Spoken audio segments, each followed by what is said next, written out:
급발진을 주장하는 사람이 이걸 입증하는 게 굉장히 어려운 일이고 9명이나 죽었는데 뭐 더 세게 처벌받아야 되는 거 아니냐, 왜 이렇게 법이 약하냐.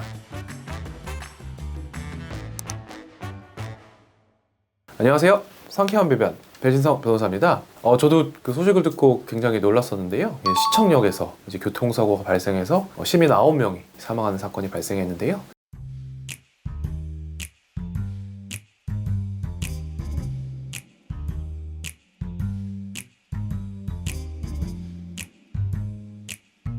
일단 여러 가지 법률적인 쟁점이 있을 것 같아요. 첫 번째로는 제일 중요한 거죠. 급발진이냐 아니냐.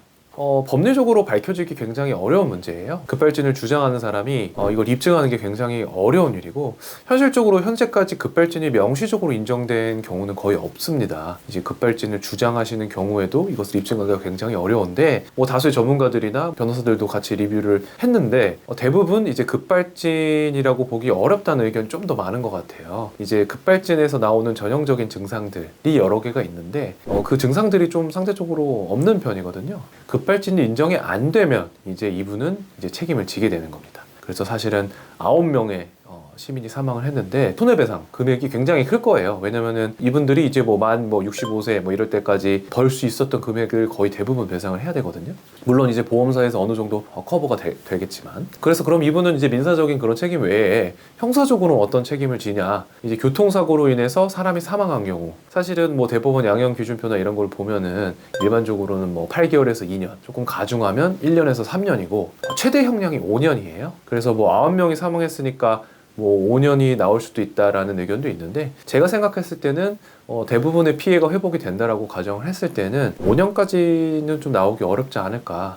그래서 2에서 3년 정도 나오고, 이제 초범이고 피해 회복이 된 걸로 전제로 집행유예 4년에서 5년 정도가 나오지 않을까 싶습니다. 9명이나 죽었는데 더 세게 처벌받아야 되는 거 아니냐, 왜 이렇게 법이 약하냐 라고 말씀을 주시는데, 사실은 이게 9명이 사망한 매우 안타까운 사고이긴 하지만 뭔가 고의성이 없는 경우에 무조건 강하게 처벌하는 것이 무조건 좋은 것이 아니거든요. 사람이 이제 누구나 실수를 할 수 있는 거고, 그것에 대해서 이제 민사적인 책임, 형사적인 책임을 지는 것은 당연하지만 과하게 처벌하는 것만이 능사는 아니다. 내가 너무 과하게 처벌받아가지고 그걸 걱정해서 도주를 한다거나 이런 것도 충분히 발생할 수 있고, 이제 여러 가지 측면을 고려해서 이 형량이라는 게 결정이 되기 때문에 실수로 사람을 죽인 경우, 초범의 경우에 실형을 사는 경우는 흔치 않습니다. 일반적으로 봤을 때는. 그래서 어쨌든 법 조항상 5년이 이제 맥스이기 때문에 5년 이상으로 나올 가능성이 없는 거예요, 사실상. 징역 5년 너무 약하다, 더 엄격하게 처벌을 해야 되는 거 아니냐라고 말씀을 하시는데, 사실은 이게 법의 형평성이라든지 이런 거를 고려를 해야 되는데 징역 5년이면은 사실은 굉장히 센 처벌이고, 강간범들 이런 범들도 초범의 경우에 징역 5년이 잘 안 나와요.